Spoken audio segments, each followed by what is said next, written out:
The sound of my mother's hand striking my cheek echoed through the elegantly decorated launch party venue. Time seemed to freeze as guests stopped mid-conversation, champagne glasses suspended in mid-air, all eyes fixed on the shocking scene unfolding before them.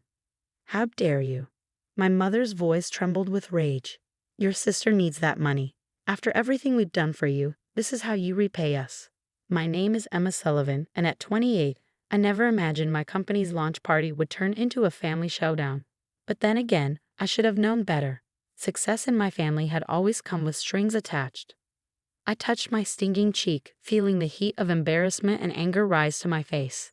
3 years of working 80-hour weeks, countless sleepless nights, and every penny I had saved, all poured into building Sullivan Digital Marketing from the ground up. And here was my mother demanding I hand over $200,000 to my younger sister Olivia because she has a brilliant business idea, and you've always been the selfish one.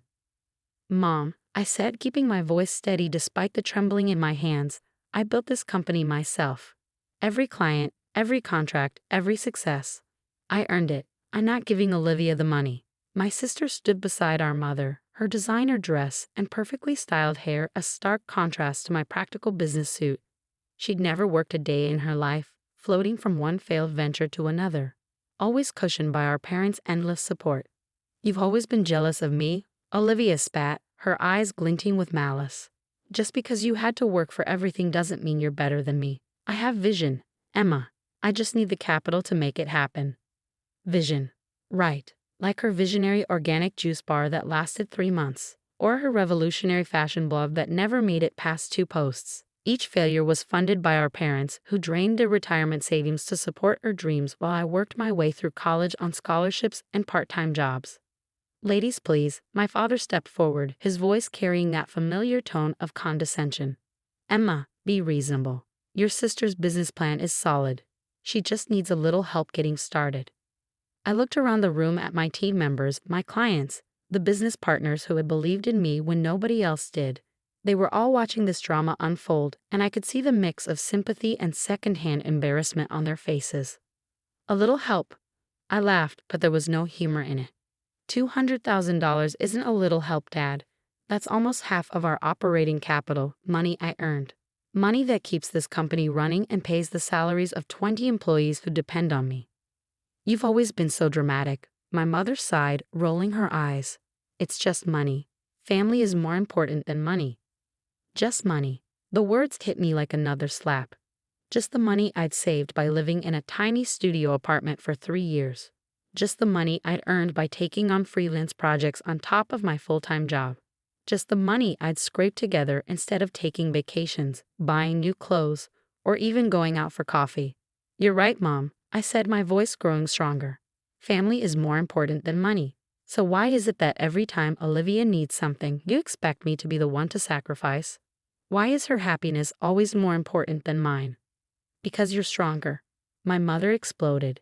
"You've always been able to take care of yourself. Olivia needs our support." And there it was, the truth I'd always known, but they'd never admitted so blatantly. I was stronger because I had to be. From the moment Olivia was born, I became the family's safety net. The responsible one, the one who would always understand, always give in, always sacrifice. "Get out," I said quietly, my voice carrying across the now silent room. "All of you, get out of my launch party." "Emma," my father started, but I cut him off. "No, I'm done. I built this company without your help, without your support, without your belief in me. You don't get to come here now and demand I hand it over to Olivia just because she's decided this is her latest dream." Olivia's face contorted with rage. "You selfish bitch. You've always tried to overshadow me, always had to prove you're better than me. Well, guess what? Nobody likes you. You're just a cold, calculating security." I called out and watched as 2 men in black suits approached. "Please escort my family out. They're no longer welcome here."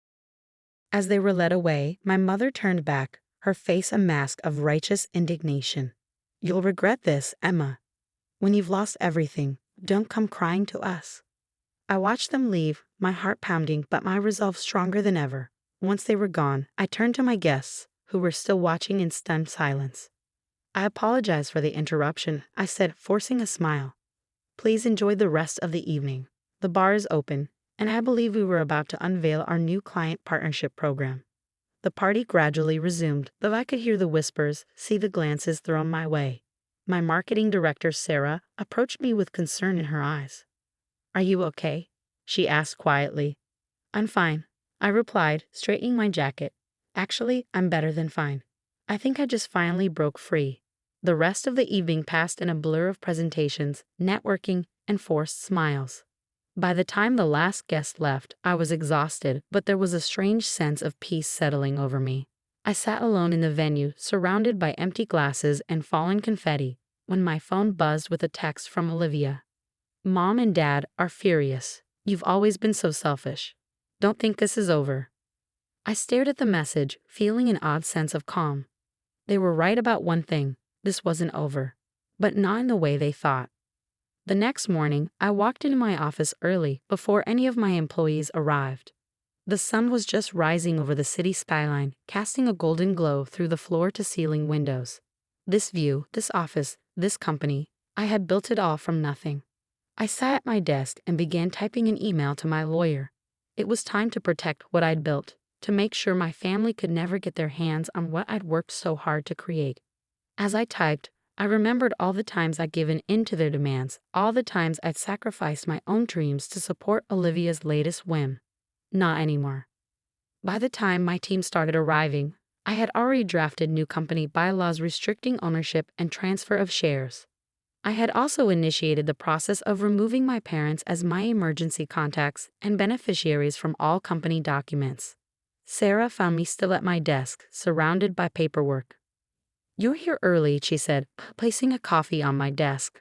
"About last night." Last night was exactly what I needed. I interrupted, looking up at her.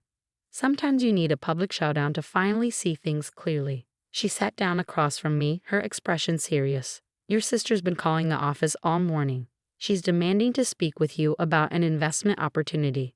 I couldn't help but laugh. "Of course she is. Block her number. Block all their numbers. From now on, any communication from my family goes through legal." "Are you sure?" Sarah asked, though I could see approval in her eyes. "They're still your family." "No," I said firmly. "Family doesn't try to take what you've built. Family doesn't demand you sacrifice your dreams for theirs. Family supports you, believes in you, celebrates your success instead of trying to steal it." I stood up and walked to the window, looking out at the city I'd worked so hard to make my home. I've spent my whole life trying to be the daughter they wanted, the sister they needed. It's time I focused on being the person I want to be. The next few weeks were a whirlwind of activity. Our launch party, despite the drama, had been a huge success. New clients were signing contracts, our team was expanding, and the future looked brighter than ever. But my family wasn't done trying to get their hands on my success. First came the guilt-tripping messages from various relatives. "How could you be so cruel to your sister? Your mother cries herself to sleep every night. Family should help family." Then came the threats. My father called my biggest client, trying to spread rumors about my company's stability. Olivia showed up at my apartment, screaming about how I'd ruined her life. My mother even tried to access my business bank account, claiming she needed to protect the family's interests. Each attempt only strengthened my resolve. I documented everything, building a case in case they tried anything more serious. My lawyer was impressed by my foresight, though saddened by the necessity. "It's not uncommon," he said during one of our meetings. "Success often brings out the worst in families, but you're handling it better than most." I thought about his words as I drove home that evening. Was I handling it well, or had I just become numb to their manipulation? The traffic light turned red, and I found myself remembering a conversation with my grandmother years ago before she passed away. "You're different from them, Emma," she had said, her wise eyes seeing right through me. "You've got fire in your soul and steel in your spine. Don't let them douse that fire. Don't let them bend that steel." She was the only one who had ever truly believed in me, who had seen my drive as something to be proud of rather than something to be exploited. When she died, she left me a small inheritance, $5,000 that became the seed money for my company. I wondered what she would think of me now. Would she be proud of the business I built? Would she understand why I had to cut ties with my family? The light turned green, and I pressed the accelerator, leaving the thoughts behind. I had a company to run, and employees who depended on me, clients who trusted me. I couldn't let my family's drama distract me from what I'd worked so hard to achieve. But life has a way of throwing curveballs when you least expect them. 3 months after the launch party incident, I received a call that would change everything. The call came on a quiet Tuesday afternoon. I was in my office reviewing quarterly reports when my assistant's voice crackled through the intercom. "Miss Sullivan, there's a call for you from Memorial Hospital. They say it's urgent." My heart skipped a beat. Memorial Hospital. That's where my grandmother had passed away 3 years ago. "Put them through," I said, my fingers drumming nervously on my desk. "Miss Sullivan?" A tired voice came through the line. "This is Dr. Martinez from Memorial Hospital. I'm calling about your sister, Olivia Sullivan." My first instinct was to hang up. Whatever drama Olivia had gotten herself into, I wanted no part of it. But something in the doctor's tone made me pause. "What about her?" "There's been an accident. Your sister was brought in early this morning after a car crash. She's stable, but—" He hesitated. "She's asking for you." I sat back in my chair, my mind racing. Olivia was asking for me, after everything that had happened. "Miss Sullivan," Dr. Martinez prompted. "Are you still there?" "Yes," I said quietly. "Yes, I'm here. I'll be there soon." I hung up the phone and stared out my office window at the city skyline. 3 months of no contact, of building walls and protecting myself from their manipulation. And now this. Was it another trick? Another attempt to get to me, to my money? Sarah knocked on my door, poking her head in. "Everything okay? You look like you've seen a ghost." "Olivia's in the hospital," I said, my voice sounding distant even to my own ears. "Car accident." Sarah's face softened with concern. Despite everything that had happened at the launch party, she knew how complicated family relationships could be. "Do you want me to clear your schedule for the afternoon?" I nodded, already gathering my things. "Push my meetings to tomorrow. I need to see what's going on." The drive to Memorial Hospital felt surreal. Every rational part of my brain was screaming that this was a mistake, that I was walking right back into their web of manipulation. But another part, a part I thought I buried, remembered the little girl who used to follow me around, who looked up to me before our parents poisoned her mind with entitlement. The hospital corridors were eerily quiet as I made my way to the 3rd floor. As I approached the nurse's station, I heard familiar voices arguing around the corner. "She has to pay for it." My mother's shrill voice rang out. "She has all that money, and Olivia needs the surgery." "Helen, lower your voice." My father hushed. "We're in a hospital." I stepped around the corner, and they both fell silent. My mother's makeup was smeared, her usually perfect hair disheveled. My father looked older somehow, the lines in his face deeper than I remembered. "Emma," my mother said, her voice catching, "you came." "I came for Olivia," I said firmly. "Not for you? What happened?" My father stepped forward, his hands fidgeting with his tie the way they always did when he was nervous. "She was driving home late last night. Lost control of the car on Baker Street. The doctors say she needs surgery on her leg, but our insurance, it won't cover all of it." Of course, it always came back to money. "Where is she?" I asked, ignoring the implied request. "Room 307, my mother said. "But Emma, about the surgery costs." "I'm here to see my sister." I cut her off. Nothing else. I walked past them into Olivia's room. The sight of her made me stop short. She looked so small in the hospital bed, her face pale and scratched, her right leg elevated and wrapped in bandages. Her eyes were closed, but they fluttered open as I approached. "Emma?" Her voice was barely a whisper. "You actually came." "Of course I came," I said, surprising myself with the gentleness in my voice. "You're still my sister." Tears welled up in her eyes. "I'm so sorry," she whispered. "I'm so sorry." I stood there, unsure what to do with this sudden vulnerability from my usually hostile sister. "Olivia?" "No, please," she interrupted. "Let me say this. I've been lying in this bed all day, thinking about everything. About how I treated you, about all the times I took advantage of you. The doctor said I could have died, and all I could think about was how the last thing I did was try to steal from you." I pulled a chair closer to her bed, sitting down carefully. "Why did you do it? All these years, Olivia. Why?" She was quiet for a moment, tears rolling down her cheeks. "Because it was easier than admitting you were right. Every time you succeeded, every time you achieved something through hard work, it showed up my failures. Mom and Dad always made excuses for me, always blamed you for not helping enough. It was easier to believe them than to face the truth. And what's the truth? That I'm the failure, she said softly. That I've wasted years of my life expecting everything to be handed to me. And now I'm lying in a hospital bed, unable to even pay for my own surgery, still expecting someone else to fix my mistakes. I felt something shift inside me, a crack in the wall I'd built around my heart. You're not a failure, Olivia. You're just lost. There's a difference. She looked at me then, really looked at me, perhaps for the first time in years. How do you do it? How did you become so strong? I had to be, I replied.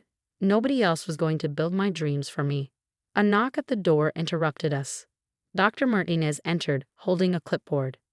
Miss Sullivan, I need to discuss your sister's treatment plan. The surgery.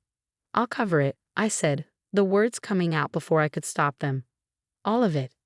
Olivia grabbed my hand, her grip surprisingly strong. No, Emma, you don't have to. Not after everything.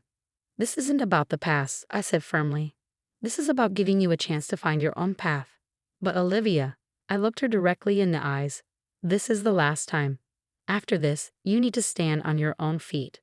She nodded, fresh tears spilling down her face. I will. I promise. I'll get a real job. I'll pay you back. Oh. Don't promise to pay me back, I interrupted. Promise to make something of yourself. That's all I want. Outside the room, I could hear my parents talking with the doctor, probably already planning how to take advantage of my generosity. But for once, their manipulation didn't matter. This wasn't about them. This was about giving my sister the one thing our parents never had, the chance to learn from her mistakes. As I signed the papers authorizing payment for Olivia's surgery, I realized something. Sometimes true strength isn't in walking away. Sometimes it's in knowing when to give someone one last chance to change. But this time, it would be on my terms. The weeks following Olivia's surgery were a study in unexpected changes. I had anticipated my parents trying to use the situation to worm their way back into my life, to regain control over my decisions. What I hadn't expected was Olivia's transformation. She approached her physical therapy with a determination I'd never seen in her before. No complaints, no expecting others to do the work for her. Even her therapist commented on her dedication. Most patients give up when it gets tough, he told me during one of my visits. Your sister? She just grits her teeth and pushes through. I watched her from the doorway of the therapy room, sweat beading on her forehead as she worked to regain strength in her injured leg. For the first time, I saw a glimpse of the strength she'd always had but never used. My parents, predictably, had other ideas about Olivia's recovery. She needs to move back home, my mother insisted one afternoon, cornering me in the hospital cafeteria. We can take care of her, hire a private nurse. You can afford that for her, can't you? I stirred my coffee slowly, watching the cream create patterns in the dark liquid. Have you asked Olivia what she wants? She's in no condition to know what she wants, my mother scoffed. She needs her family. No, Mom, Olivia's voice came from behind us. She stood there on her crutches, her face set with determination. What I need is to learn to stand on my own 2 feet, literally and figuratively. My mother's face crumpled into a familiar expression of manipulation. Sweetheart, you're hurt. You need. What I need, Olivia cut her off, is to stop letting you and Dad make me weak. Emma, she turned to me, can we talk? Privately?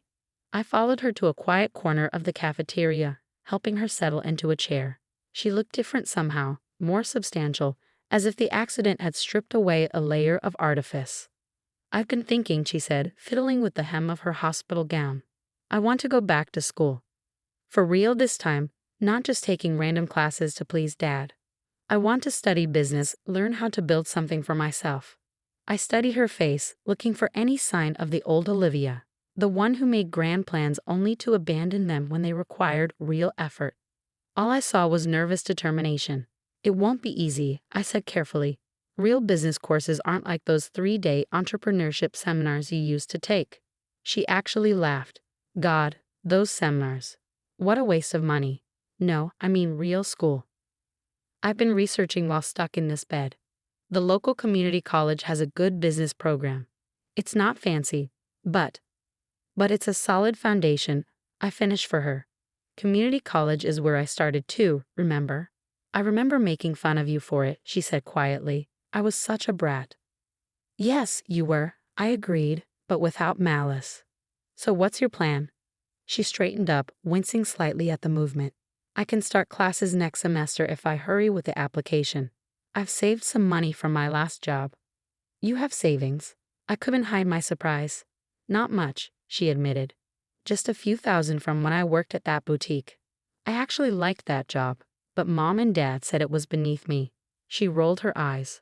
Everything was beneath me, according to them, except taking handouts. I leaned back in my chair, truly seeing my sister perhaps for the first time. And how will you support yourself while studying?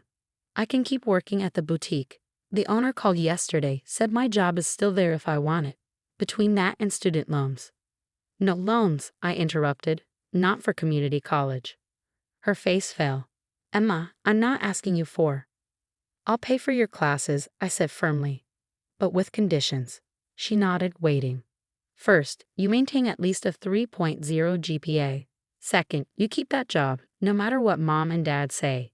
You need to learn the value of earning your own money. Third, I leaned forward, holding her gaze. You cut the purse strings with them. Completely. No more handouts. No more letting them control your decisions with money. They won't like that, she said softly. No, they won't. But you need to decide what's more important, their approval or your independence.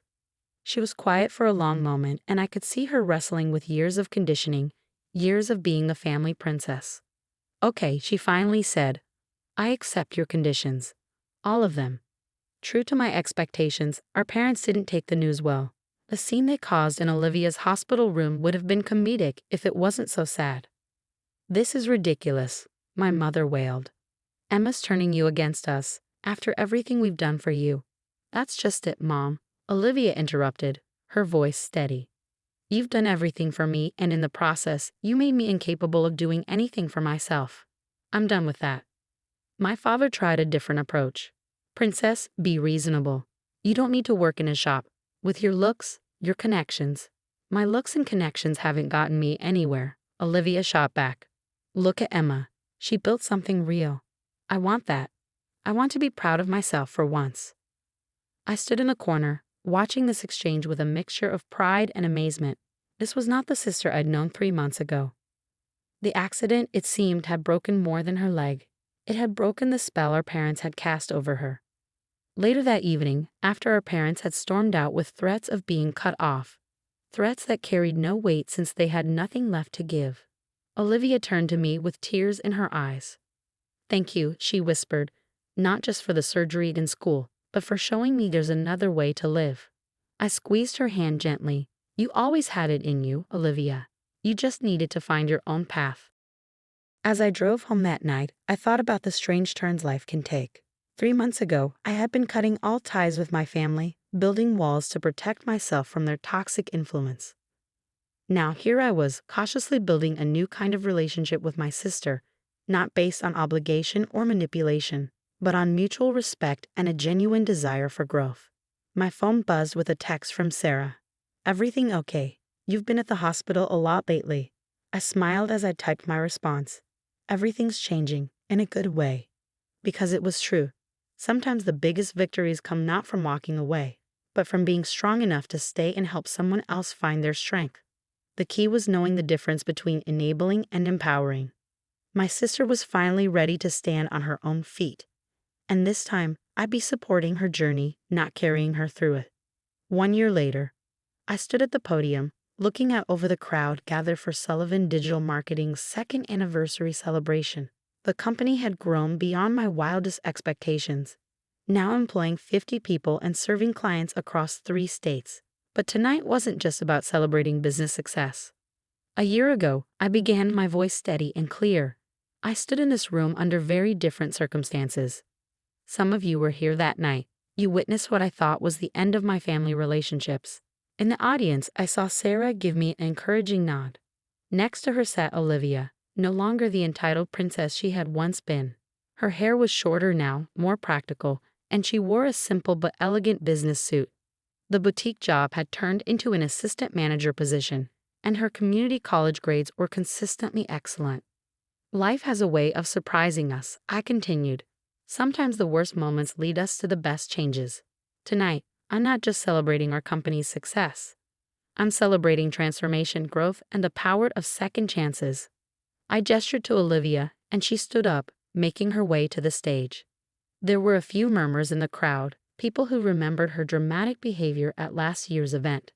But she held her head high, her confidence now coming from achievement rather than entitlement. I'd like to introduce our newest team member, I announced. Starting next month, Olivia Sullivan will be joining Sullivan Digital Marketing as our junior account manager, a position she earned through her own merit and hard work. The applause was genuine, especially from those who had witnessed Olivia's internship with us over the summer, an opportunity she had asked for, not demanded.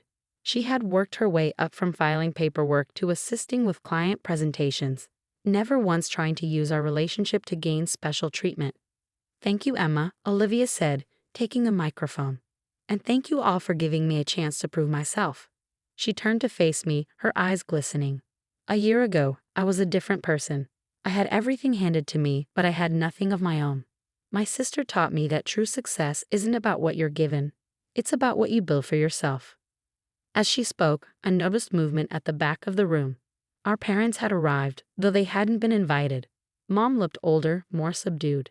Dad stood awkwardly by the door, his usual confidence absent. They had tried several times over the past year to regain control over our lives, but each attempt had failed in the face of our united front. Olivia saw them too, but she didn't falter. "Some people will try to make you believe that you're not capable of standing on your own feet. They'll call it love, call it protection, but real love empowers you to grow. Real love gives you wings, not chains." I watched our mother's face crumple at these words. Dad placed a hand on her shoulder and guided her out of the room. They still didn't understand. Maybe they never would. After the speeches, as guests mingled and celebrated, Olivia and I found a quiet moment together on the venue's balcony. The city lights sparkled below us, a reminder of how far we'd both come. "Did you know they would come?" she asked, sipping her sparkling water. She had even given up the expensive champagne habit our parents had encouraged, preferring to stay clear-headed. "I had a feeling," I replied. "They've never been good at respecting boundaries." She laughed softly. "Remember when Mom used to say you were too focused on boundaries? That family shouldn't have walls. Some walls protect you," I said. "The trick is knowing which ones to keep and which ones to tear down." Olivia nodded, understanding in her eyes. "Like the wall between us. I'm glad we broke that one down." "Me too." Sarah joined us, carrying a small gift bag. "Almost forgot, this came for you both earlier. The card says it's from Grandma's estate." Olivia and I exchanged surprised looks. We opened the bag together, finding an old leather journal and a letter dated just a month before our grandmother's death. "My dearest granddaughters," I read aloud, "if you're reading this, then something has finally brought you together as I always hoped it would. Emma, your strength isn't just in your independence, but in your capacity for forgiveness. Olivia, your spirit isn't just in your dreams, but in your ability to grow. Together, you are stronger than any force that might try to divide you." Inside the journal, we found photographs, notes, and observations our grandmother had made about us over the years. She had seen the potential for this reconciliation long before we had. "She knew," Olivia whispered. "She knew we'd find our way back to each other." "She always saw the best in us," I agreed, "even when we couldn't see it in ourselves or each other." The party continued inside, but we stayed on the balcony a while longer, reading through our grandmother's journal. She had documented everything: my early business plans scribbled in school notebooks, Olivia's genuine talent for connecting with people when she wasn't trying to prove anything. "I've been thinking," Olivia said eventually, closing the journal carefully, "about starting my own division within the company. Something focused on small business clients, helping them grow the way you helped me grow." I smiled, remembering the sister who once couldn't commit to anything that required real effort. "Tell me more." As she outlined her ideas, I saw the same fire that had driven me to build my company. But this time, it wasn't about competition or proving ourselves to our parents. It was about building something meaningful, together, but independently. Later that night, after the last guest had left, I sat in my office looking at an old photo from the launch party a year ago. The moment just before my mother's slap, when I was still trying to be the daughter they wanted while building the life I needed. So much had changed since then. My phone buzzed with a text from Olivia. "Thank you for not giving up on me, even when I gave you every reason to." I replied, "Thank you for proving me right about second chances," because that's what this year had taught us. Sometimes the happy ending isn't about everything being perfect. Sometimes it's about finding strength in the broken places, about building something new from the ashes of what was lost. Our parents might never understand the women we've become. They might never accept that their control over us is gone. But that's okay. We understand ourselves now, and more importantly, we understand each other. As I turned off my office lights and headed home, I thought about that moment a year ago when my mother's slap had echoed through the launch party. She had meant it to put me in my place, to remind me of my obligations to family. Instead, it had set off a chain of events that led to something better than obligation. It led to real family, built on respect, understanding, and genuine love. Sometimes the worst moments in our lives lead us to the best versions of ourselves. And sometimes, just sometimes, they lead us to the family we were always meant to have.